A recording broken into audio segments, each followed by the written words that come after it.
여러분 안녕히 주무셨습니까? 빠르게 만나는 글로벌 뉴스 분석 굿모닝 글로벌 이주호입니다. 자, 지난 밤 사이 미국 증시가 3대 지수 모두 약보합권에서 마감이 됐습니다. 일단 다우지수의 경우에는 0.3% 정도 하락을 했는데 전날까지만 하더라도 다우지수는 사상 최고가 행진을 이어가다가 지난 밤 사이에는 애플과 마이크로소프트가 부진하면서 다우지수의 상승폭을 좀 꺾었습니다.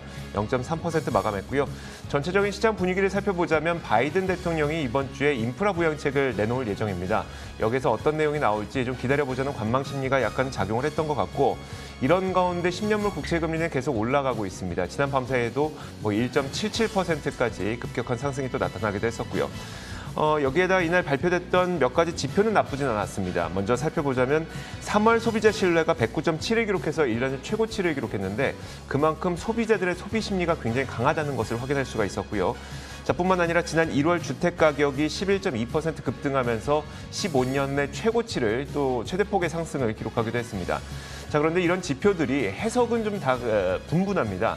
금리랑 마찬가지인데요. 금리도 이 올라가는 것이 경기가 회복되는 신호이기 때문에 긍정적이라는 해석이 있는 반면에 인플레이션이 발생할 것에 대한 우려가 된다라고 좀 부정적으로 보시는 분들이 있는 것처럼 이 주택 가격의 상승의 경우에도 가격 상승은 좋은데 이게 인플레로 번지는 것 아니냐는 우려의 목소리도 좀 나오고 있습니다.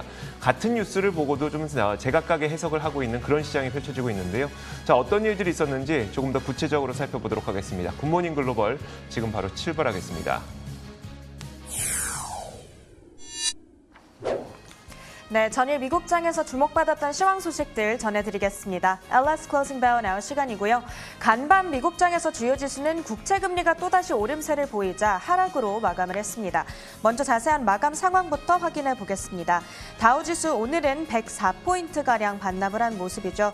13,000선은 그래도 33,000선은 그래도 지키면서 거래를 마친 모습입니다. 나스닥 지수는 오늘 약보합 수준으로 거래를 마치면서 13,045포인트 선 가리키고 있고요. 마지막으로 S&P 500 지수는 오늘 12.5포인트 반납한 모습이죠. 3,958포인트 선 가리키고 있습니다. 그렇다면 오늘장을 움직였던 주요 이슈들 정리해드리겠습니다. 우선 오늘 10년물 국채금리가 14개월 내 최고치로 솟아났습니다. 저금리 수혜를 입었던 시장의 하방 압력을 가했는데요. 10년물 국채금리는 장중에 1.77% 수준까지 올라서면서 지난해 1월 이후로 최고치를 기록했습니다. 그 이후로는 지금 몇 가지 원인들이 꼽히고 있습니다. 우선은 바이든 행정부의 부양책에 따른 경기 회복과 인플레이션 기대감 꼽히고 있고요. 게다가 코로나19 백신 접종이 가속화되고 있는 점도 이 경기 회복 기대를 키우고 있는 요인으로 꼽히고 있습니다. 바이든 대통령은 다음 달 19일까지 미국인의 90% 정도가 백신 접종 자격을 갖게 될 거라고 밝힌 상태입니다. 한편 시장은 오늘 아케고스 캐피털의 블록딜 거래에 따른 여파에도 주시를 하고 있습니다. 이 노무라와 크레딧 스위스에 이어서 일본의 미쓰비시 파이낸셜 그룹도 미국 고객으로 인해서 3억 달러가량의 손실이 발생할 수 있겠다 경고를 하고 나섰는데요. 아무래도 아케고스 캐피털의 블록딜에 따른 그 여파가 아닐까 지금 예상이 되고 있는 상황입니다. 오늘 전해진 경제지표 몇 가지 전해드리겠습니다. 먼저 주택지표 있었습니다. 1월 전미주택 가격지수가 연율 11.2% 상승했습니다. 2006년 이후 15년 만에 공급이 크게 감소하자 이 주택가격이 급등했다는 풀이가 나타나고 있습니다. 또 다른 경제지표로는 3월 미국의 소비자 신뢰지수가 있습니다. 109.7로 집계되면서 1년 내 최고치를 기록했고 또 전문가 예상치였던 96.8도 크게 상회하는 수준으로 나타났습니다. 다음으로 오늘장 업종과 종목별 흐름도 전해드리겠습니다. 업종별로는 오늘 등락이 조금 많이 엇갈리는 하루를 보냈습니다. 7개 업종 하락 가리키고 있고요. 오늘 이 금리 급등에 따라서 기술주들은 0.95%의 하방 압력을 받은 상황입니다. 그 밖에도 이 헬스케어 섹터가 0.9%, 유틸리티도 1% 가까운 낙폭을 기록한 채 거래를 마쳤습니다. 반면 금융주는 0.7%가량 상승하면서 오늘 강했고요. 자유소비재도 1% 가까운 상승 탄력을 지켜낸 모습입니다. 보다 자세한 종목별 흐름도 확인해 보겠습니다. 오늘 다우지수의 하락을 주도했던 종목으로는 애플과 마이크로소프트가 꼽히고 있습니다. 마이크로소프트는 1.4%, 애플은 1.23% 하락한 채 거래를 마쳤고요. 구글은 보합 수준, 그리고 페이스북과 아마존은 1% 안쪽으로 하락한 채 거래를 마친 모습입니다. 테슬라의 경우에는 오늘 4% 상승한 채 거래를 마쳤습니다. 경기 재개 관련주들은 오늘 소비자 신뢰지수가 발표된 이후에 크게 탄력을 받았습니다. 항공 관련주들 먼저 몇 가지 확인해 보겠습니다. 사우스웨스트 에어라인스는 1.56%, 델타 항공이 3.34% 오르면서 거래를 마쳤고요. 특히 아메리칸 에어라인이 5.28% 오르면서 가장 크게 탄력을 받은 모습입니다. 여행 관련주들도 몇 가지 살펴봐야 할 텐데요. 로열 캐리비안이 3% 가까운 상승 탄력을 키워나갔고 캐니벌의 주가도 이날은 4% 상승하면서 거래를 마쳤습니다. 한편 아케고스 캐피털 이슈로 지난주에 급락했던 이 미디어 관련주들이죠. 비아콤 CBS와 디스커버리가 모두 오늘은 반등에 나서는 흐름이었습니다. 비아콤 CBS는 3.5% 상승, 디스커버리는 5.36% 오르면서 43.4달러 선 가리키고 있습니다. 오늘 은행주들의 경우에는 국채금리가 솟아오르자 다시 상승불을 켜줬습니다. 은행주들 몇 가지 확인해 보겠습니다. 웰스파고가 2.47% 올랐고요. 뱅크 오브 아메리카가 1.7% 상승 가리키고 있습니다. 그런데 웰스파고의 경우에는 이 아케고스 블록딜 사태에 따른 손실이 없었다. 이렇게 밝히면서 오늘 상승에 나섰다는 이야기가 들려오고 있습니다. 오늘 있었던 특징주들도 몇 가지 전해드리겠습니다. 로쿠 먼저 살펴보려고 하는데요. 오늘 3.71% 오르면서 312달러 선에 바짝 다가선 채 거래를 마쳤습니다. 비디오 스트리밍 서비스를 제공하고 있는 로쿠인데 트루이스트가 투자 의견을 보유해서 매수로 상향 조정하면서 오늘 이렇게 상승하는 흐름이 나타났습니다. 다음으로 바이오 관련주 바이언텍 확인해 보겠습니다. 오늘 8.9% 급등세가 나타났습니다. 코로나19 백신 제조 목표를 증가시키면서 급등세가 나타났는데요. 올해 말까지 25억 회분 제조를 목표로 제시를 했습니다. 이전에 제시했던 23억 회분보다 많은 양이 되겠죠. 그러면서 주가는 탄력을 받은 수준이었고요. 다음으로 팩트셋 확인해 보겠습니다. 3.9% 상승 마감했는데요. 다양한 금융 정보를 제공해 주면서 우리에게 이 시간에서도 항상 자주 언급이 되는 기업입니다. 분기 실적을 발표했는데 EPS가 2.72달러로 공개되면서 전문가 예상치를 하회했다고 합니다. 그러면서 오늘 주가는 조금 하방 압력을 받은 모습입니다. 다음으로는 다양한 기업들 혹은 소매업자들에 대한 어떤 레이팅, 리뷰를 남기는 사이트를 운영하고 있는 옐프 확인해 보겠습니다. 오늘 3.7% 오른 채 거래를 마쳤는데요. 시티에서 이 기업에 대한 투자 의견을 중립에서 매수로 상향 조정하면서 오늘 이렇게 상승하는 흐름이 나타났습니다. 마지막으로 스포츠 베팅 기업 드래프트 킹즈까지 확인해 보겠습니다. 4.8% 상승 마감했는데요. 또 다른 스포츠 베팅 기업인 VSIN에 대한 인수 합병 소식에 오늘 이렇게 상승하는 흐름이 나타났습니다. 61달러 선 현재 가리키고 있습니다. 이렇게 오늘 있었던 특징주들까지 모두 전해드렸습니다. LS 클로징 벨 나우였습니다.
자, 앞서 시황 살펴보셨습니다. 이에 대한 분석 내려보겠습니다. 클로징 벨 나우 오늘도 진행하겠고요. 장혜진 앵커 함께했고 오늘은 이 로제타 투자자본 최진석 포트폴리오 팀장 전화로 연결해 보도록 하겠습니다. 나오셨습니까? 안녕하세요. 네, 안녕하십니까. 네. 자, 팀장님 먼저 그 미국 간밤 증시에 대한 평가부터 한번 들어볼게요. 일단 장중 변동폭은 상당히 컸는데 그래도 다행히도 약보합권에서 3대 지수가 다 마감된 것 같거든요. 어떤 일들이 있었을까요? 네, 어쩌면은 10년물 국채금리가 미리 좀 올랐던 게 증시 입장에서는 안도 요인으로 오늘 작용을 한 것 같은데요. 이 한때 1.77%를 상회하면서 굉장히 치솟는 모습이 나왔었죠. 그러면서 나스닥 지수도 장중 한때 1% 이상 급락세를 또 보이기도 했었는데 이런 금리가 결국은 1.7%대 초반으로 다시 한번 좀 안정화가 되면서 물론 이제 많이 오른 상태이긴 하지만은 장 초반에 비해서는 안정화를 보였다라는 그런 움직임이 나왔고 그러면서 주가 지수도 좀 낙폭을 축소할 수 있었던 것 같습니다. 아직은 이제 시장 내에서 금리 상승이 이게 이 인플레이션 가속화 공포로 좀 해석이 될 것이냐 아니면은 경기 회복에 대한 자신감을 입증하는 요소이냐에 대해서 좀 헷갈리는 그런 상황인데 이 가운데서 금리 상승과 소비자 신뢰지수 호조세가 동시에 좀 나왔기 때문에 오히려 이제 경제 정상화 관련주의 랠리를 좀 견인했던 것 같고요. 애플이라든지 마이크로소프트가 부진했기 때문에 기술주와 또 다우지수가 다소 좀 부진하긴 했지만은 경제에 대한 이제 자신감으로 지표 호조와 더불어서 좀 해석이 되면서 전체적으로 지수가 좀 낙폭을 축소한 것은 위안거리로 좀 평가할 수가 있을 것 같습니다. 알겠습니다. 자, 이어서 상품 선물 시장의 움직임도 한번 확인해 보도록 하겠습니다. 상품 선물 시장 먼저 국제 유가부터 보겠습니다. 천만다행으로 이제 수혜주 운하가 다시 오픈이 됐습니다. 여기에다가 오펙 플러스 산유국들의 회담에서 어떤 결론이 나올지 좀 두고 보자는 관망 심리가 작용을 하면서 유가는 이날 하방 압력을 좀 크게 받았습니다. 거의 2% 가까운 낙폭을 보였고요. 지금 선물 시장에서도 1.84% 내린 60.43달러를 현재 기록하고 있습니다. 자, 이날은 금값 역시 크게 밀려났는데 지금 현재 선물 시장에서는 1.7% 정도 하락한 채 거래가 되고 있고요. 1,700달러가 다시 무너졌습니다. 일단 경기 회복세에 달러 강세가 나타나고 있고 여기에다 금리 상승까지 더해지면서 금값은 하락을 하고 있는데요. 경기가 회복되면서 이제 실물 경기가 좋아지다 보니까 안전자산에 대한 선호 심리가 많이 줄어들고 있는 것으로 보입니다. 이것이 금값의 하락을 좀 더 가속화시키고 있는 것으로 보이고요. 현재는 앞서 말씀드린 것처럼 약 1.7% 하락하면서 1,685.6달러를 현재 기록하고 있습니다. 달러 인덱스 한번 보도록 하겠습니다. 달러 강세가 지속적으로 나타나고 있는데 지난 1월 말까지만 하더라도 이게 90선 아래로 내려갔었거든요. 89.44까지 찍었기도 했었는데 그 이후부터 지속적인 상승세를 보이면서 현재는 93선을 돌파한 채 움직이고 있습니다. 현재 93.29를 기록하고 있습니다. 자, 마지막으로 10년물 국채금리도 확인해 보도록 하겠습니다. 앞서 이야기해 주셨던 것처럼 장중 한때 10년물 국채금리는 1.77%까지 올라가기도 했었는데 그 이후로는 이 다소 안정세를 찾으면서 1.7% 초반까지 내려온 채 현재 움직이고 있습니다. 자, 이렇게 상품 선물 시장 살펴봤습니다. 글로벌 외신 확인하도록 하겠습니다.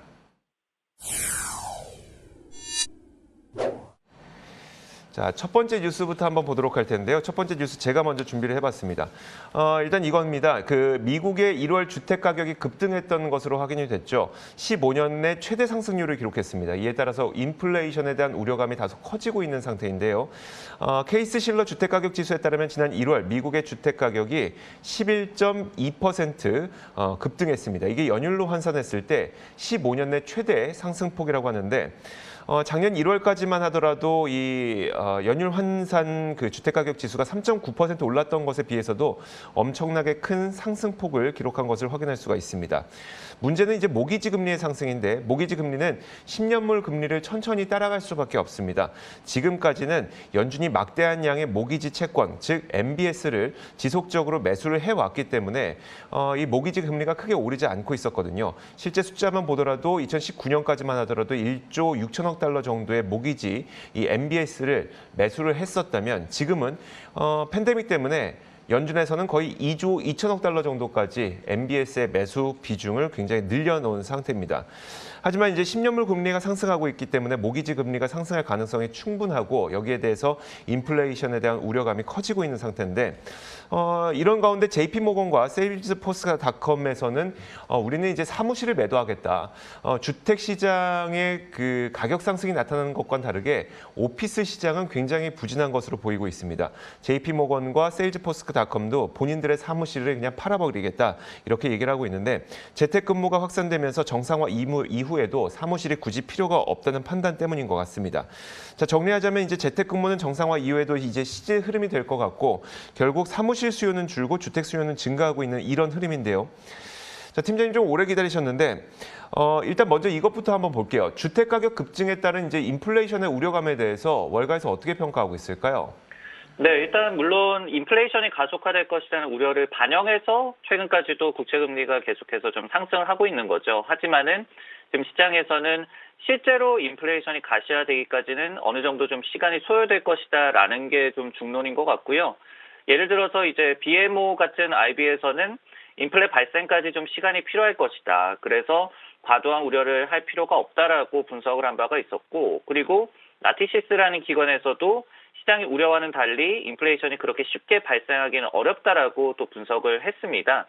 여기 이런 기관들이 공통적으로 이제 꼽는 그런 이유가 결국 이 팬데믹으로 인해서 미국인들이 엄청난 좀 저축을 쌓아놨죠. 이런 저축분이 소비로 좀 이어져야 하고 서비스 수요를 급증을 시켜야 한다. 여기에 또 더불어서 인플레이션 발생에 임금 상승이 굉장히 또 중요한 역할을 하기 때문에 고용 시장이 추가로 회복돼야 한다는 점을 좀 담보로 하고 있다는 점을 좀 공통적으로 지적을 하고 있습니다. 그렇기 때문에 이 같은 주택 가격 상승세도 일부 인플레이션 전망이라든지 실제 그 트렌드에 영향은 줄 수는 있겠지만은 아직까지는 이 가시화까지는 아니라는 게 월가의 좀 시각인 것 같습니다. 네, 알겠습니다. 근데 요즘에 이제 시장을 바라보면서 많은 분들이 성장주 기다리다가 지친다 이런 그런 반응들 많이 보여주고 계시거든요. 근데 이 성장주들은 또 이제 언택트 관련주들과 많이 연관이 되어 있는 경우가 많아서 이 정상화 이후에도 어쨌든 재택근무는 확산될 것으로 보이는 것 같거든요. JP모건과 세일즈포스닷컴도 자신들의 사무실을 매도할 거라고 하는 걸 보니까요. 자, 그렇다면 이제 한참 쉬고 있는 이 언택트 관련주들, 특히 이제 재택근무 관련주들 다시 한번 오를 수 있을까요? 이게 월가의 시각은 어떨까요? 네, 언택트 관련주에 대해서는 여전히 좀 어려운 상황이다라는 게 공통적인 시각인 것 같습니다. 왜냐하면은 어느 정도 이런 재택 트렌드 그리고 언택트 트렌드가 이어진다라고 하더라도 이들 기업들이 이제 팬데믹으로 인해서 막대한 수혜를 얻었던 것만은 사실이기 때문에 실적에서 기고 효과에 대한 좀 불안감이 있을 것 같고, 그리고 그렇기 때문에 앞으로의 추가 성장을 무엇으로 입증을 하겠느냐 이런 동력이 필요하기 때문인데요. 실제로 도이체방크에서도 최근에 이 줌비디오 커뮤니케이션스의 장기 사업 전망은 낙관을 하지만은 올해 당장 가입자 이탈을 피하기는 힘들 것이다라는 경고 메시지를 전한 바가 있었습니다. 다만 이렇게 코로나19 백신이 좀 보급이 되고 경제 정상화가 개시되고 있는 그런 기미에도 불구하고 트렌드가 어느 정도 이어지는 것만은 또 사실인 것 같은데요. 예를 들면은 이달 초에 제프리스에서 공개한 조사에 따르면요. 일주일에 5일에서 7일간 출근을 예상한다는 응답이 지난해 12월과 유사한 50%로 나타났습니다. 반면에 이제 외출에 대한 자신감은 같은 조사에서 굉장히 좀 높아진 것으로 나타나기도 했었거든요. 그렇기 때문에 이같이 경제활동 정상화에 대한 기대와 별개로 재택 트렌드 역시 지속될 것으로 예상된다는 게 공통적인 시각인 것 같습니다. 네, 알겠습니다. 자, 이어서 장혜진 앵커가 꼽은 외신도 한번 살펴보도록 하죠. 어떤 외신일까요? 네, 비트코인이 최근 다시 급등 랠리를 펼치고 있습니다. 간밤에도 크게 상승하는 모습을 연출했는데요. 현재는 58,000선을 가리키고 있는데 6만 달러 선을 코앞에 두고 있다라는 보도들이 연이어서 나오고 있습니다. 자, 가상화폐 투자자들이 베팅 규모를 늘리고 있는 것으로 따라서 나타나고 있는데요. 위험을 더 감수하더라도 이런 비트코인 강세장에 뛰어드는 모습입니다.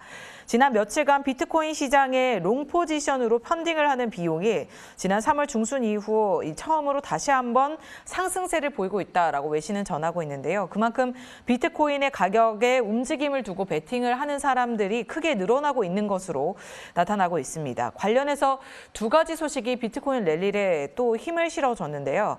하루 전 이 비자에서는 결제 수단으로 스테이블 코인 중 하나인 USD 코인을 허용하는 시범 프로그램을 실시하기로 했다라는 소식을 전했습니다. 스테이블 코인은 기존의 화폐 등의 가치를 고정해서 가격의 변동성을 낮춘 그런 가상화폐로 USD 코인 같은 경우에는 달러화의 가치를 고정한 코인인데요. 달러화 대신 사용을 할 수 있어서 미국 정부가 디지털 달러화를 개발 중인 가운데 큰 주목을 받기도 했습니다. 자, 로이터 통신은 비자의 이번 시범 사업은 뉴욕 멜론은행이나 마스터카드 등 더 많은 주류 금융사가 디지털 화폐에 대한 수용을 늘리는 가운데 하나의 큰 움직임이다라고 평가를 했습니다. 자, 그리고 또 간밤에 비트코인이 이렇게 강세를 보인 이유 중 하나는 페이팔이 가상화폐 결제 서비스를 선보였기 때문인데요. 자, 당사는 미국 소비자들이 전 세계 수백만 온라인 가맹점에서 결제를 할 때 가상화폐를 사용할 수 있도록 하는 이 결제 서비스를 내놨습니다. 비트코인이 주류 화폐로서 자리 잡고 인정받는 또 하나의 이슈가 되겠죠. 따라서 페이팔 디지털 지갑에 비트코인이나 이더리움, 비트코인 캐시, 라이트코인을 가진 고객들은 이제 물건과 서비스를 구매하기 위해 계산을 할 때 이를 명목 화폐로 전환해서 사용을 할 수가 있습니다. 향후 약 2,900만 가맹점에서 사용을 할 수 있을 것으로 기대가 되고 있는 상황인데요. 이 소식이 들린 후 이날 비트코인 3% 넘는 상승세를 시현했습니다. 이제는 주식도 주식이지만 코인 투자가 상당한 인기를 끌고 있는데요. 비트코인과 관련된 낙관론이 있다면 소개해 주시죠. 네, 그간에 이제 페이팔을 통해서 암호화폐 거래는 가능했습니다. 근데 이제 가맹점에서 소비를 할 때, 물건을 구매할 때도 사용이 가능해졌다라는 그런 얘기가 되는데, 최근에 이제 테슬라 같은 경우에도 비트코인을 활용한 차량 구매가 가능해졌음을 발표하기도 했었죠. 관련해서 웨드부시라는 IB에서 획기적이다라는 반응을 내놓을 만큼 이런 부분에 대해서는 일단은 시장에서도 긍정적인 평가를 내리고 있습니다. 이외에도 시티그룹에서도 최근에 비트코인을 지원하는 기업과 플랫폼이 좀 증가를 하면서 이런 암호화폐가 주류, 그러니까 메인스트림으로 편입되는 그런 전환점을 맞았다라는 평가를 전하기도 했었고요. 즉 이제 꼭 비트코인이 추가로 상승할 것이다라고 확신을 하기보다는 확실히 이런 사용 저변이 계속 확대되는 것은 자명한 사실이다. 그리고 이러한 트렌드는 관련 암호화폐에도 긍정적이다라는 평가가 많이 나오고 있는 것 같습니다. 네, 사실 비트코인이 다시 한번 랠리를 펼치고 있긴 하지만 한때 최고치를 경신한 이후에 제롬 파월 연준 의장이 비트코인과 관련해서 투기성 자산일 뿐이다라고 비판하면서 좀 고꾸라지는 모습을 보였는데요. 아직은 가상화폐 투자를 좀 신뢰하기는 어렵다라는 평가들도 나오고 있습니다. 아까 낙관론을 보여주신 만큼 반대로 경계론이 있다면 함께 소개해 주시죠. 네, 맞습니다. 이 파월 의장의 발언의 요지는 결국은 암호화폐가 유효한 가치 저장 수단이 아니라는 그런 의미였죠. 그렇기 때문에 아직까지도 실제 가치라든지 그리고 활용도 그리고 또 투자 가치가 있겠느냐에 대해서도 의구심이 남아있는 그런 상황인데요. 예를 들어서 최근에 뱅크 오브 아메리카 같은 경우에도 강세론자들은 이제 가상화폐가 효과적인 인플레이션 해지 효과를 제공한다라고 주장을 하지만은 이게 사실이 아닐 수 있다라고 지적을 했습니다. 그러면서 주식과 원자재 대비해서 인플레이션 해지 수단으로 이 비트코인이라든지 암호화폐에 대해서 투자를 하기보다는 순전히 앞으로 추가 상승할 것이다라는 기대감을 근거로 한 투자가 돼야 할 것이다라고 분석을 제시한 바도 있었습니다. 자, 이렇게 지금까지 글로벌 이슈 살펴봤고요. 이어서 종목 뉴스 확인하도록 하겠습니다.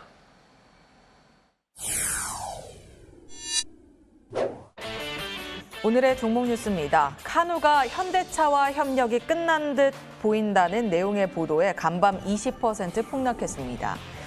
애플이 오는 6월 7일 개발자 컨퍼런스에서 새 아이폰을 공개할 예정이라고 전해지고 있습니다.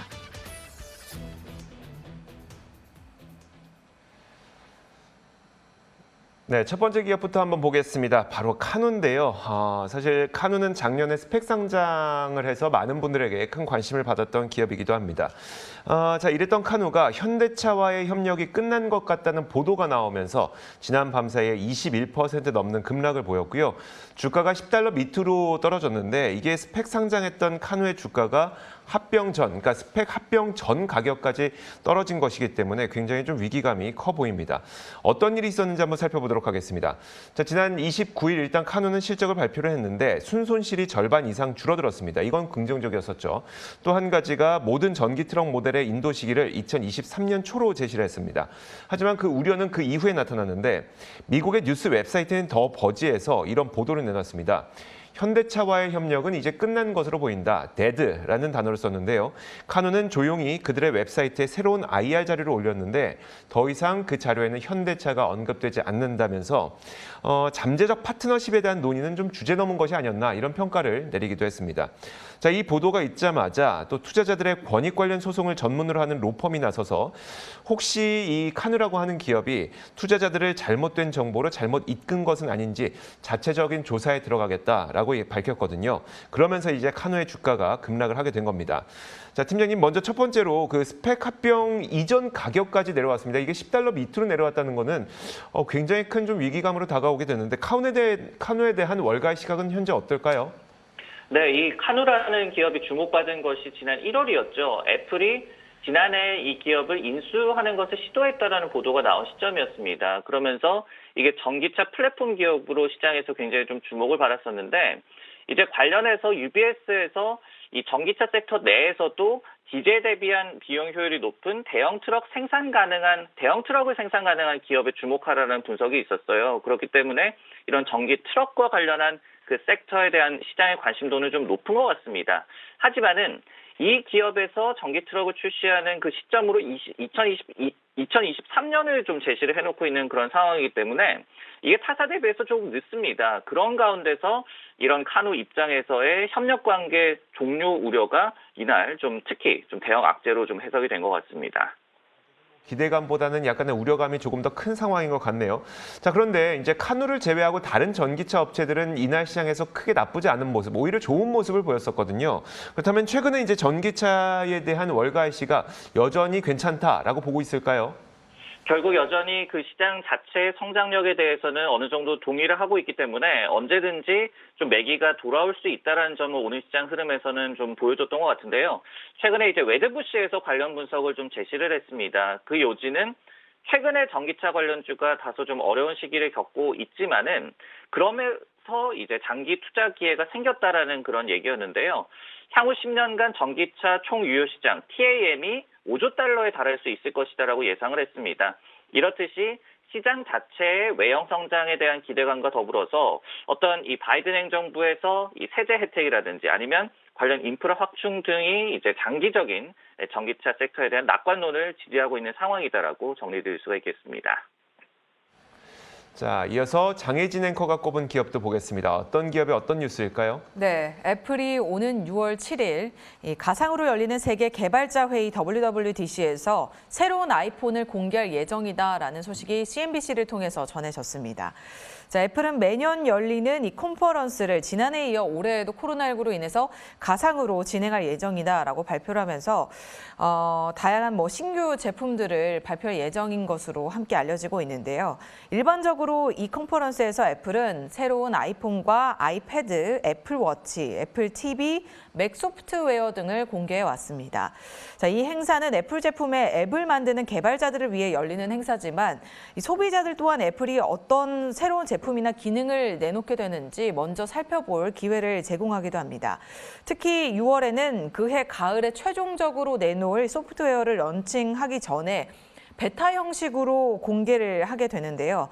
지난 2020년에는 애플의 기존 인텔 프로세서 대신에 자신들이 자체적으로 개발한 이 칩을 사용하기로 했다라고 발표를 하기도 했고요. 2019년 당시에는 가장 강력한 버전의 맥 프로를 공개하기도 했습니다. 최근 애플과 관련해서는 많은 보도들이 나왔는데 일각에서는 애플이 올해 WWDC 컨퍼런스 이전에 이 4월에는 새로운 아이패드를 공개할 수도 있다라고 전하기도 했고요. CNBC에서는 당사가 새로운 프로세서를 장착한 아이맥 등 다른 컴퓨터 제품을 공개할 시기가 된 만큼 오는 4월에 공개를 하지 않는다면 6월에 열리는 개발자 컨퍼런스에서 공개할 확률이 매우 높다라고 전하기도 했습니다. 자, 애플이 또 한 번 혁신적인 소프트웨어와 하드웨어를 공개할 예정인 것으로 알려지면서 기대감은 커지고 있는 상황인데요. 하지만 기술주들이 최근 부진한 흐름을 보이면서 애플도 장기적인 횡보 흐름들이 나타나고 있습니다. 최근 월가의 투자 의견은 어떨까요? 네, 애플 주가는 지난 6개월 이상 장기 횡보하거나 오히려 이제 고점 대비해서 부진한 흐름을 지속을 하고 있습니다. 결국 이제 금리 상승이라든지 앞으로 좀 증세에 대한 부담이 있다라는 해석들이 좀 나오고 있고요. 애플카 등의 추가 혁신과 관련한 좀 불확실성이 주가에 발목을 잡고 있다라는 해석도 좀 나오고 있습니다. 다만 이제 월가의 투자 의견은 대체로 좀 견고하게 제시가 되고 있는데요. 최근에도 아웃퍼폼 의견을 유지한 코엔 같은 경우에는 상반기에 아이폰 생산량이 1억대 이상을 기록할 수 있을 것이다라고 분석을 했어요. 최근에 아이폰 12 미니 제품의 판매 부진 얘기가 좀 많은데요. 하지만은 이 IB에서는 생산량이 결국 월가 컨센서스를 상회하는 수준으로 나올 것이다라고 기대를 했습니다. 모건스탠리 같은 경우에도 역시 최근에 비중 확대 의견과 목표 주가 164달러를 유지를 했는데요. 아이폰 수요 부진 우려로 애플의 주가가 최근에 좀 하락세를 보였다. 하지만 반대로 그럼으로 인해서 매수 기회가 형성됐다라는 분석을 제시한 바가 있었습니다. 네, 방금 말씀드렸다시피 최근 기술주는 부진한 흐름을 계속해서 보이고 있는데요. 단기적으로는 금리 인상의 영향으로 회복이 조금 어려워 보인다라는 분석들이 나오고 있습니다. 이런 기술주들을 가지고 있는 투자자들은 어떤 포지션을 취하는 게 좋을까요? 네, 아직까지는 시장의 의견이 다소 좀 엇갈리고 있습니다. 그렇기 때문에 여전히 좀 선별적인 접근이 필요한 것으로 시장에서는 좀 제시를 하고 있는데요.